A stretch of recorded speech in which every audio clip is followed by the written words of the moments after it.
Y tras el hundimiento de la ley estatutaria de la educación en el Congreso de la República, ya se conocen las primeras reacciones por parte de los educadores que por cerca de 2 semanas pidieron el archivo de la iniciativa. La buena es ahora, desde la Plaza de Bolívar se hunde la ley estatutaria. ¿Qué se espera a partir de este momento?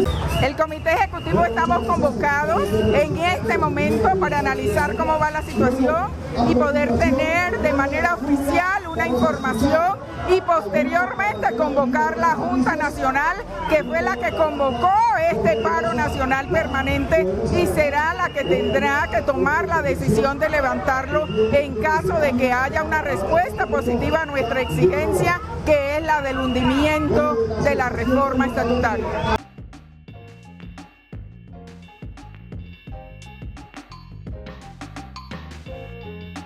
El 1 de mayo inició la transición al nuevo sistema de salud para los docentes. La Red Nacional de Salud estaba compuesta por más de 1.000 prestadores en todo el país, entre instituciones prestadoras de salud, empresas sociales del Estado y entidades acreditadas. El nuevo sistema elimina la intermediación, delegando su dirección y operación a la Fiduprevisora S.A. por medio del mandato del Consejo Directivo del Fondo Nacional de Prestaciones Sociales del Magisterio. Asimismo, la propuesta de presentar una nueva ley estatutaria de educación inicialmente recogía reivindicaciones históricas del movimiento social y sindical en pro de una educación pública, universal y de calidad. Sin embargo, durante su trámite legislativo y producto de acuerdos realizados con la derecha representada en el Congreso, se introdujeron modificaciones en el proyecto que contradecían este espíritu y, por el contrario, proponían cambios que profundizaban la privatización de la educación.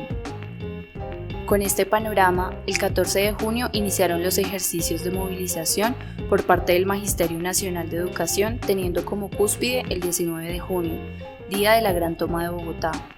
En este ejercicio de movilización se evidenciaron las diferentes posturas que desde el Magisterio se tienen respecto a la educación pública y el manejo que se le viene dando, identificando 2 aspectos principales: el sistema de salud que tienen las y los docentes del país y el acecho neoliberal de privatizar la educación estatal.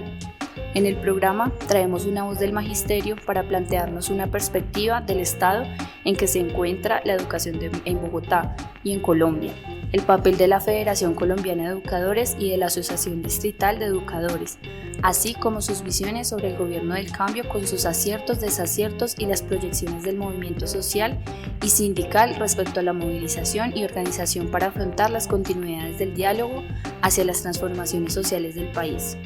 Bienvenidos y bienvenidas a Hablando nos entendemos.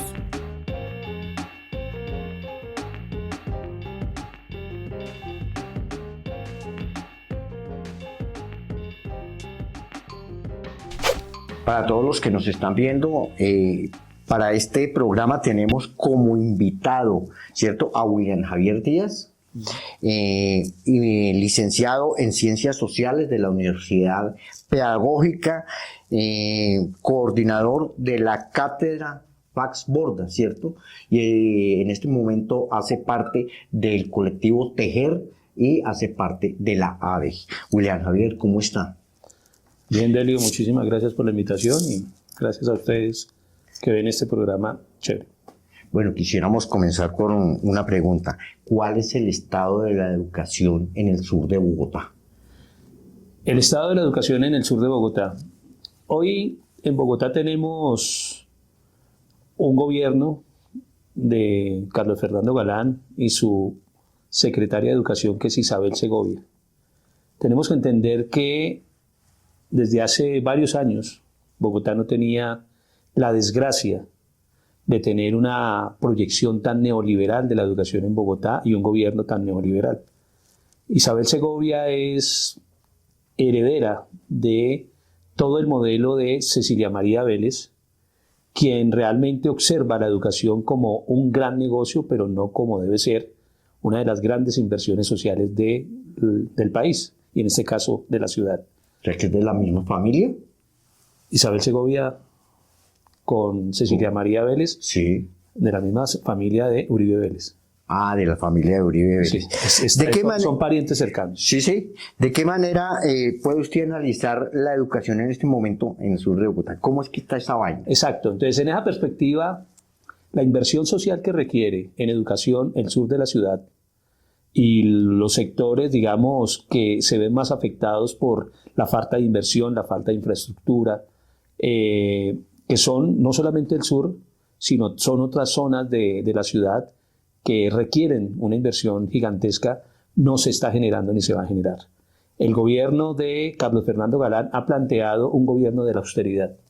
Y en esa perspectiva, lo que significaba una inversión en gran nivel para la educación se está reduciendo dramáticamente y peor aún, veníamos con una reducción progresiva por muchos factores, principalmente pues, por la reducción que ha tenido la educación, el presupuesto de la educación en torno a la ley de transferencias desde el 2001, que generó una reducción progresiva y tienen déficit de inversión para la educación.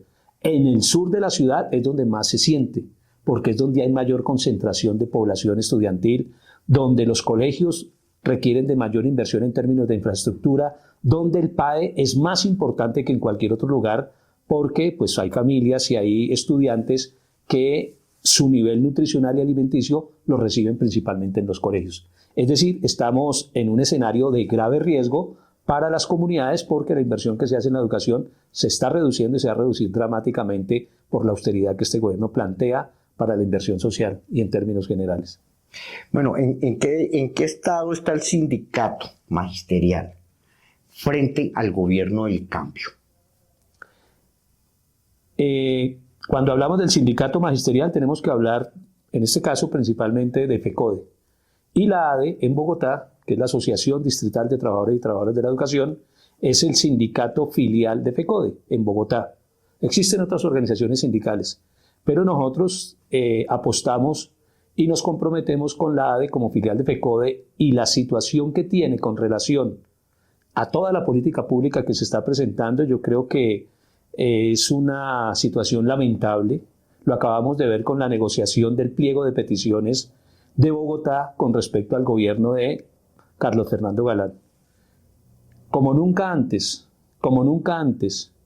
se acepta a un gobierno neoliberal en términos de las propuestas de negociación. Ofrece migajas y el sindicato, en un afán estrictamente politiquero, agarra esas migajas y las sobredimensiona como grandes conquistas. Por primera vez, por lo menos desde que yo he observado estos últimos gobiernos y estas últimas administraciones y la posición sindical, se hace una negociación sin ni siquiera hacer un meeting. Tenemos la posibilidad de entender que el pliego de peticiones es un instrumento, es una herramienta para la lucha, porque blinda a cualquier organización de trabajadores, en este caso de los maestros y las maestras, para desarrollar los más elevados niveles de confrontación. Para eso es un pliego. El pliego es, digamos, una posibilidad de organizar y movilizar a la clase trabajadora sobre unas peticiones concretas que se le hacen al patrón y se buscan el máximo de conquistas en esta lucha. Pero uno no puede aspirar a conseguir grandes logros en términos de la lucha sindical cuando usted ni siquiera hace un meeting contra el patrón, peor aún, contra uno de los gobiernos más neoliberales, conservadores de derecha y de ultraderecha. Oiga, una cosa, ¿usted qué piensa de la posición que tuvo María José Pizarro frente a esa, ¿cómo se dice? Esa propuesta que salió. La ley estatutaria. Sí, sobre la ley. ¿Qué piensa eso? Hay una cosa muy Hay sencilla. unos que dicen que, no sé, la cosa no era muy bien por ahí, le tocó como retractarse, hacerse la que no era con ella, algo así, que se había equivocado, algo así. ¿Qué piensa usted de eso? Que María José está en campaña, que María José es candidata, es claro, es una de las candidatas de, por lo menos la principal de Gustavo Petro, y en aras de mostrarse como componedora, como quien se proyecta como presidenta de la República, tratar de demostrar que con el fascismo se puede negociar, que el fascismo puede ceder a sus ambiciones y que los sectores, comillas, progresistas pueden de verdad generar escenarios de conciliación en una especie de gana-gana. Y ese gana-gana en el que nos iban a meter con la ley estatutaria era un pierde-pierde, pero para nosotros. Perdíamos por doble vía, perdía la universidad pública estatal y perdía la educación básica. Perdíamos por todo lado, precisamente porque buscaban sacrificar a un sector que ha sido muy leal al gobierno de Gustavo Petro, que es el sector de los educadores, y buscaban sacrificarlo de la peor manera. Y ahí hay dos cosas: o no conocen y son profundamente ignorantes sobre ese tema, y creo que sí, y sobre muchos otros este gobierno, y más María José Pizarro. Desafortunadamente María José Pizarro no se ha construido dentro del desarrollo de la base social y las luchas populares. María José Pizarro, desafortunadamente, es un apellido. María José Pizarro es una figura, pero que carece de fondo en términos del contenido de lo que significa construir política pública desde las bases, con el pueblo y para el pueblo, que era la consigna original del M19. Hay una pregunta, pero creo que usted ya me la ha contestado. ¿Cuál es la principal discusión frente al proyecto de ley estatutaria de la educación? ¿Cierto? No, claro, hay temas trascendentales. En el caso de la educación básica, la nuestra, había un tema de vida o muerte, y es el tema de los denominados bonos escolares o los vouchers escolares, que es la bandera fundamental de una también precandidata, como es la señora Paloma Valencia, que propuso, y lo ha propuesto varias veces en varias legislaturas, y en esta nuevamente lo propuso, los bonos escolares o los vouchers escolares, que en últimas es desfinanciar la educación pública estatal, dándole los recursos a los padres de familia para que, al mejor estilo de ser Pilo Paga, se ponga a disposición del sector privado. Pues obviamente desprestigian, como normalmente hace el neoliberalismo, la estructura estatal y pública, y privilegian las bondades del sector privado. Obviamente, en ese sentido, nosotros tendríamos, como lo ha reflejado Michael Apple en Estados Unidos cuando implementaron los vouchers, en el primer año de los vouchers escolares se genera una deserción grandísima, entre el 20, 30, 40% de los estudiantes se van, o las familias, para el sector privado.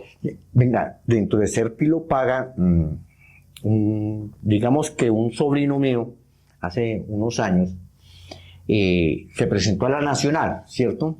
Entonces quedó en el penúltimo puesto, o sea, de los que iban a entrar, o algo así, ¿no? Entonces le dijeron, no, pero tiene la posibilidad de entrar o a los Andes o a la Javeriana.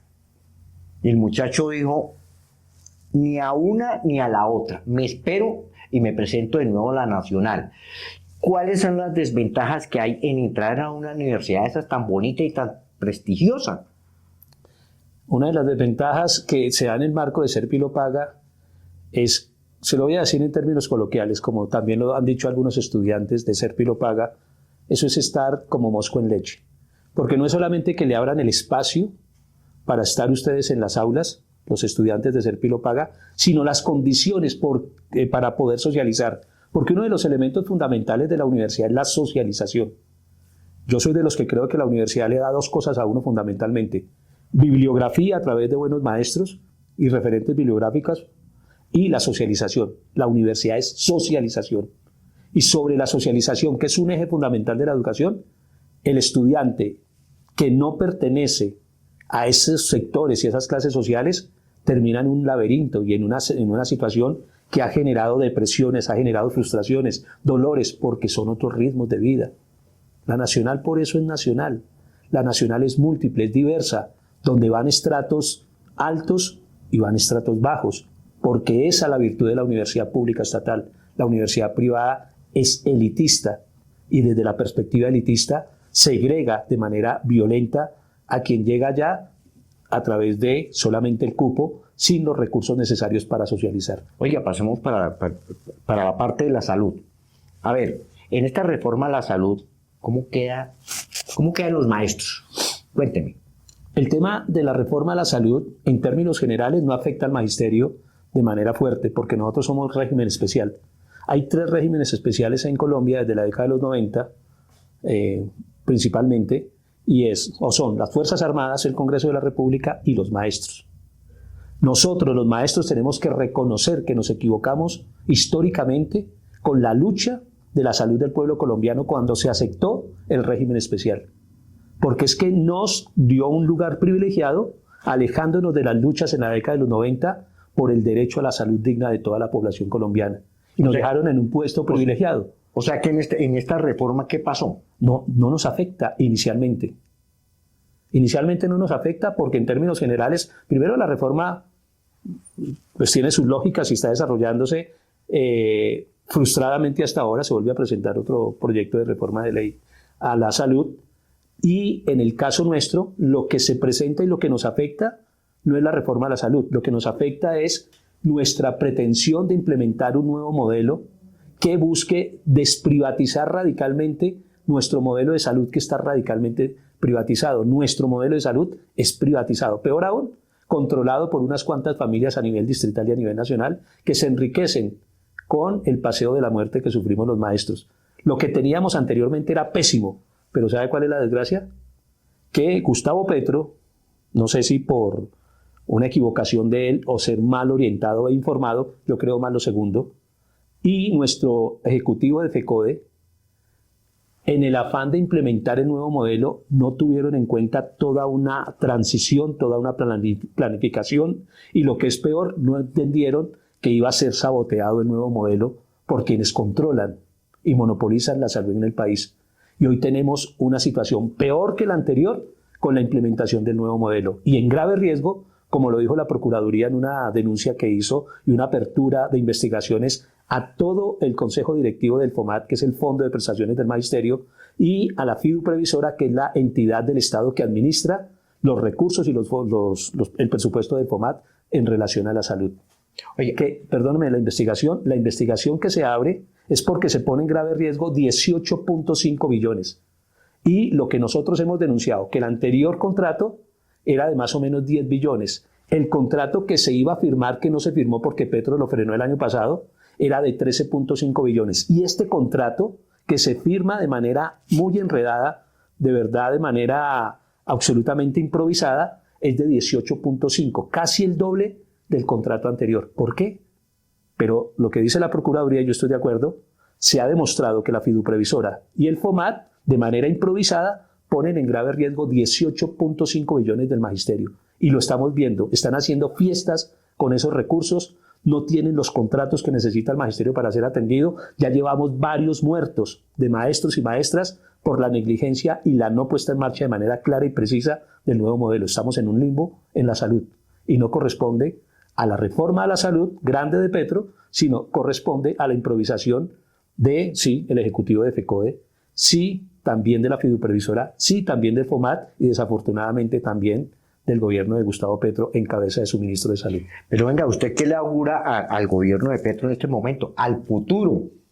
¿Qué va a pasar de ahora en adelante? Es decir, vea, le quedan 2 años.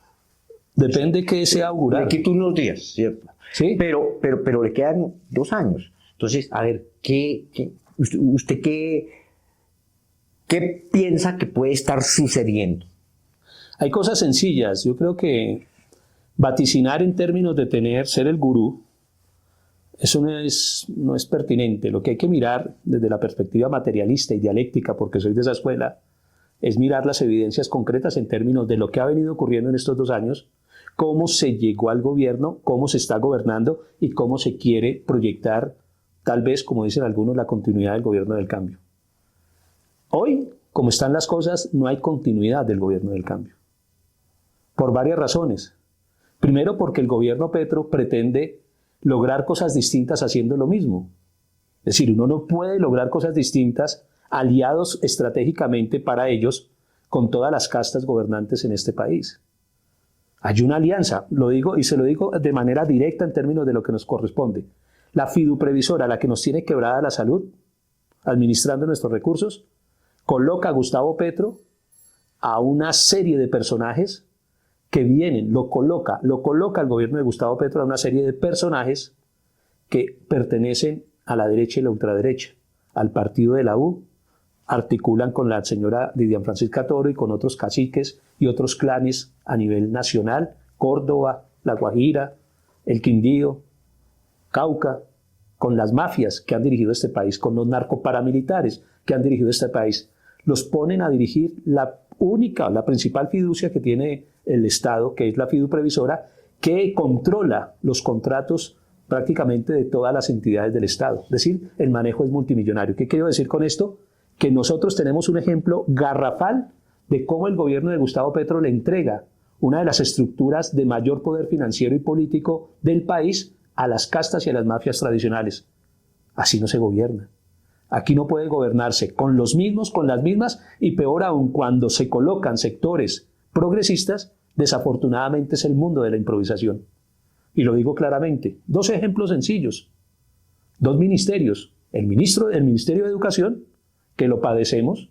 Desafortunadamente el señor Daniel Rojas no tiene experiencia alguna con el tema educativo. Le fue muy bien en el tema que estaba trabajando con la SAE. Pero, ¿cómo le va a ir con la educación? La educación también necesita experiencia. El proceso educativo tiene que ver mucho con la experiencia. No es solamente tener títulos, sino tener también experiencia y tener comprensión de lo que hay ahí. ¿Qué pretende Petro? No sabemos. Pero creemos está improvisando. Y lo hizo también con la señora Aurora Vergara, pues que nos dejó errores garrafales en términos de la dirección de la educación en el país. Y un ministerio, Minas. Primero llegó la señora compañera, ¿sí? Irene Vélez. E Irene Vélez, pues puede ser un muy buen ser humano, una mujer muy valiosa en términos de sus luchas sociales y populares, pero sin nada de experiencia clara en manejar el ministerio más estratégico de este gobierno, el de la transición energética. Y el ministerio más estratégico no se puede colocar en manos de la improvisación. ¿Y ahora quién está? Su amigo Omar, ¿sí? Andrés Camacho, que no tenía ni una hora de experiencia en el tema del manejo de las minas. Y aquí hicieron movilizaciones, sacaron memes y sacaron todo, se rasgaron las vestiduras porque Petro lo colocó en el abanico de los que iba a sacar en el movimiento ministerial que se dio. Hicieron movilizaciones que es que el doctor Camacho ha hecho tanto por el tema energético en el país y por las energías alternativas y eso, permítame decirle, en el fondo, ¿ha sido verdad luego? Pues realmente deja mucho que desear.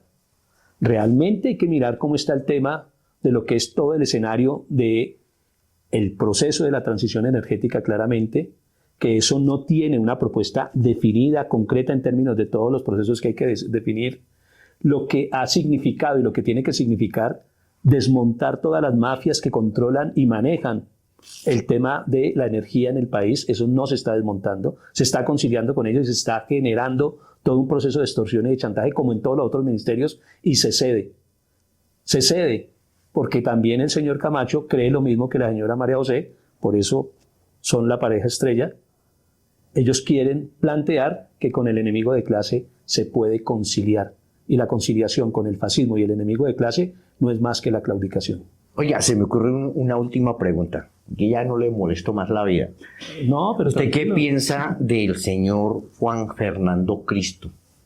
Yo por ahí he escuchado algunos comentarios, pero no me atrevo a expresarlos. A ver, ¿usted qué dice? ¿Usted qué tiene más? No, yo no tengo nada. Yo lo que tengo es una gran admiración por gente que puede tener la suficiente experiencia, el suficiente coraje para decir lo que dijeron en el Congreso ayer antier. Se me olvida la congresista que lo dijo. Creo que la compañera de Ríos Vivos. Ella dijo públicamente en el Congreso: su agenda, señor Cristo, no es nuestra agenda.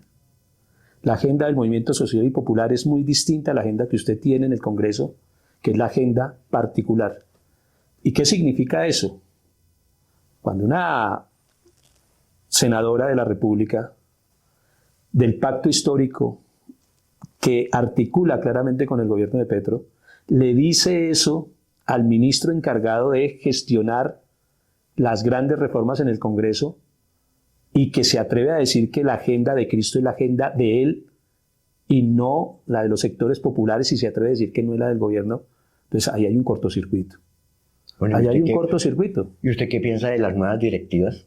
¿De dónde? ¿Quedaron muy chéveres o qué? Ah, bueno, las del Congreso. Sí, claro. Las del Congreso pues están de acuerdo a los intereses del gobierno.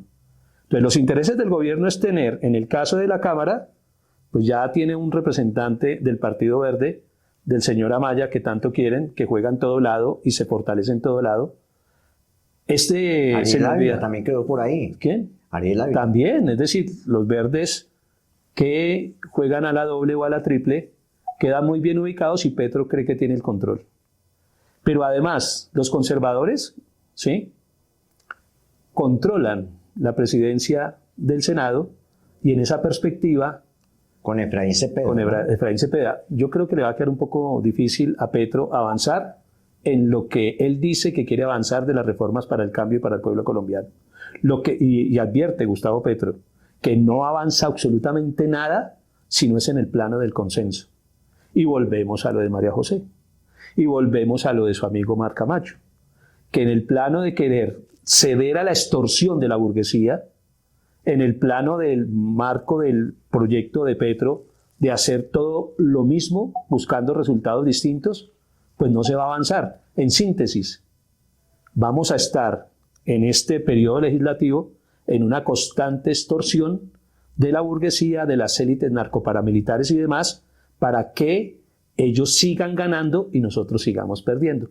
Y cierro diciendo lo siguiente: yo prefiero que no haya ninguna aprobación de reforma, ni de salud, ni laboral, ni la reforma al sistema general de participación, ni ninguna de las reformas, si va a ser a la medida de la burguesía y la oligarquía.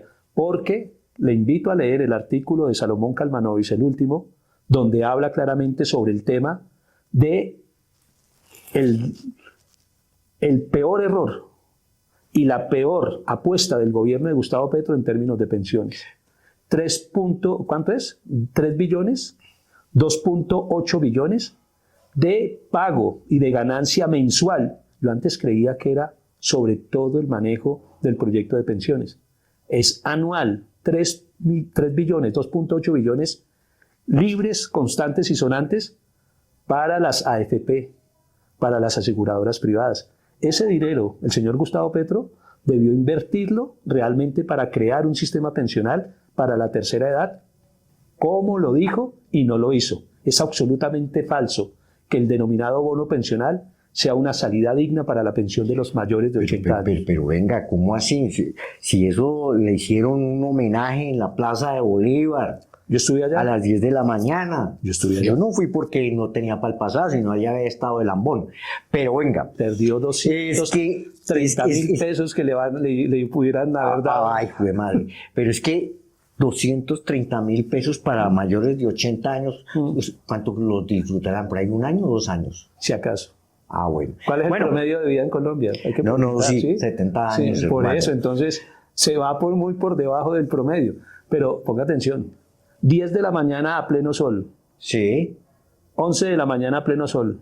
12 del día con el sol pleno y fuerte. Pero usted llevó la cachucha que tiene. No, pero es que yo soy de los menos viejos que estaban ahí. Muchos mayores de 80 años, sin ni siquiera un vaso de agua, esperando que la puntualidad del compañero y camarada Gustavo Petro se diera por lo menos con ellos. Oigan, y le llegó 3 horas tarde. No le dé tan duro. No, pero venga. ¿A su camarada? Pero venga, ya para terminar el video, para terminar aquí... Pero si lo van a sacar porque a ese paso nos van a censurar. La entrevista que nos está dando, hágale una invitación aquí a los que nos están viendo, nos están escuchando, a ver. Compañeros y compañeras de Bosa, donde la gente goza, dicen por ahí. No, de seguro. Del sur. No, pero hablemos de los compañeros de Bosa, pero hablemos del sur, hablemos del Bogotá y del país. El estallido social fue uno de los motores fundamentales para poder tener la esperanza de un gobierno del cambio. Sin el estallido social no se hubiera generado una expresión del exministro de Educación y de Salud, Alejandro Gaviria. ¿Recuerdan? Cuando se sumó a la campaña de Gustavo Petro, diciéndole a todo el país y a todo el mundo, hay que votar por Gustavo Petro porque Gustavo Petro es el que desactiva la bomba y el estallido social que nos va a estallar en la cara. Y tenía toda la razón, porque creo que esa es la tarea fundamental que hoy está cumpliendo Gustavo Petro. Y si esa es la única tarea que está cumpliendo Gustavo Petro, no es la tarea ni la agenda del movimiento social y popular. No es esa la tarea. La tarea que tiene que tener Gustavo Petro es la que él utilizó cuando hace pocos meses estuvo en Puerto Resistencia invocando a la primera línea y diciendo que él era de la primera línea. Que cumpla lo que dice. Porque eso de la primera línea pasa por la libertad de los compañeros de la primera línea, que en más de un 90% siguen en las cárceles de Colombia señalados de crímenes que no han cometido y están viviendo la injusticia de ser falsos positivos. pero también decirle a los compañeros que estuvieron en las primeras líneas en ese estallido social que hay que salir a las calles, que hay que estar en las calles, porque Petro lo ha dicho y creámosle y partamos del principio de la buena fe. Petro ha dicho la gente tiene que estar en las calles. Las burocracias sindicales deben dejar de estar pensando que portándose bien y no saliendo a la calle porque le tienen miedo a los paros, hay que salir. Lo demostramos con la salida que hicimos durante una semana, más de una semana, en ese gran paro de maestros que revivió el quehacer del movimiento sindical en Colombia y el movimiento de los maestros y las maestras. Lo demostramos y le tumbamos a Petro la imposición que nos quería hacer y el sacrificio que quería hacer de la ley estatutaria en educación. Y hubo unidad de estudiantes universitarios, estudiantes del SENA, comunidades educativas y los maestros y las maestras, y le logramos tumbar. Porque al gobierno del cambio también hay que salir a la calle, no para tumbarlo, pero sí para que se dé cuenta de que tiene que gobernar con el pueblo y para el pueblo, como decía la consigna del M-19 en aquellos años cuando hacían la pinta y tenían la imagen de ese puño, esa mano, ese fusil, donde decían gobierno del pueblo y para el pueblo. Bueno, William, muchas gracias por haber estado aquí con nosotros. Este es el colectivo de Barrio Popular. Entonces, para una próxima lo estaremos invitando. Y aquí a todos los que nos están escuchando, los que nos están viendo, los invitamos para el próximo programa. Vamos a tener más programas acá y vamos a seguir durante todo el año y a ver hasta donde se pueda. Hasta donde la censura... Sí. Hasta donde la censura nos deje. Sí, vamos a estar pendientes. ¿Listo? Bueno, muchas gracias. Noelio, ahí estamos. Y del colectivo de Barrio Popular, muchas gracias, William. A ustedes. Que estén muy bien. Mentiras.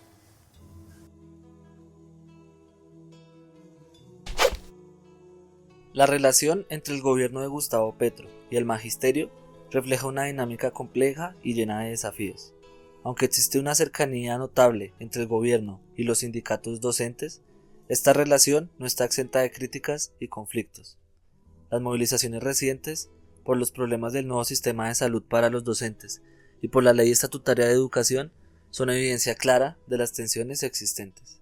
Estas protestas no solo subrayan las demandas del magisterio por mejores condiciones laborales y una educación pública de calidad, sino que también destacan las diferencias entre las expectativas del movimiento magisterial y las propuestas del gobierno. El caso del nuevo sistema de salud para los docentes es particularmente ilustrativo de los retos que enfrenta el gobierno al intentar implementar políticas transformadoras. Nuestro invitado nos ha explicado que, a pesar de que esta reforma buscaba responder a una demanda histórica de los docentes y fortalecer lo público, su implementación ha sido defectuosa. La intención era eliminar la intermediación y mejorar la prestación de servicios médicos, delegando la dirección y operación a la fiduprevisora. Sin embargo, en la práctica, no solo no se ha logrado resolver el problema de la deficiente prestación de servicios médicos para los docentes, sino que la situación ha empeorado, afectando negativamente la salud y bienestar de miles de maestros y maestras en todo el país. Este ejemplo pone de manifiesto las dificultades que enfrenta el gobierno para convertir sus propuestas en realidades efectivas. Además, el proceso legislativo relacionado con una nueva ley estatutaria de educación ha sido otro punto de fricción. Aunque inicialmente la propuesta recogía reivindicaciones históricas del movimiento sindical para una educación pública, universal y de calidad, durante su trámite en el Congreso se realizaron modificaciones que contradecían este espíritu. Estos cambios, impulsados por acuerdos con sectores conservadores y de derecha, han llevado a propuestas que, en lugar de fortalecer la educación pública, profundizarían su privatización. Este escenario ha generado una reacción enérgica por parte del magisterio, que se ha movilizado en defensa de una educación que realmente responda a las necesidades del país y no a intereses privados. Nuestro invitado hace un llamado crucial al movimiento social para que mantenga una perspectiva crítica y compleja sobre las acciones del gobierno. Es fundamental que el movimiento social no solo reconozca los avances y aciertos del gobierno del cambio, sino que también analice sus contradicciones y deficiencias. El papel del movimiento es vital para seguir impulsando las transformaciones necesarias que Colombia requiere para enfrentar la desigualdad social. Es imprescindible que el magisterio y los diversos actores sociales se mantengan movilizados, ejerciendo su rol como constituyente primario y presionando por políticas que verdaderamente beneficien al pueblo. Agradecemos a nuestros oyentes por acompañarnos en esta discusión tan importante. Es crucial que continuemos atentos y activos en la búsqueda de una educación pública, universal y de calidad, y en la lucha por mejores condiciones para todos los docentes y para todos y todas las trabajadores del país.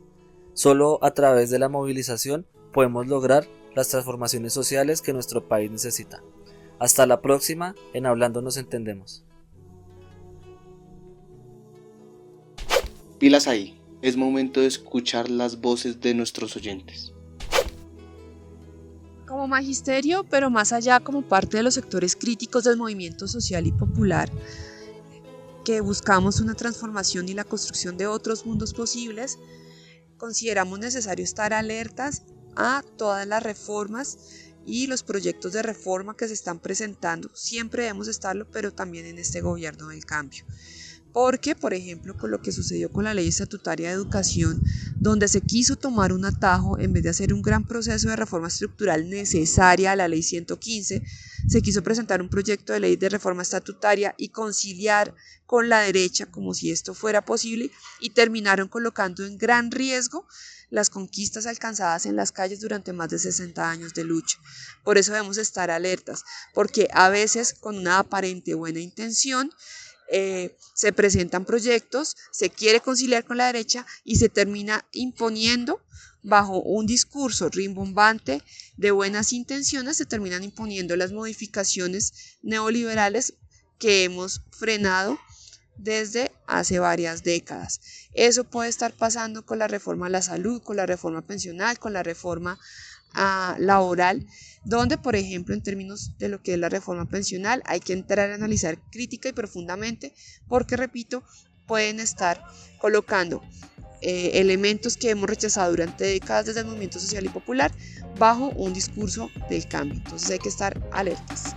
Lo mismo con las reformas de salud y reforma pensional, donde terminan beneficiándose en últimas los mismos y las mismas de siempre. Les damos las gracias por haber escuchado este capítulo. También les invitamos a estar pendientes de nuestras redes sociales para que nos acompañen en próximos episodios de Hablando nos entendemos.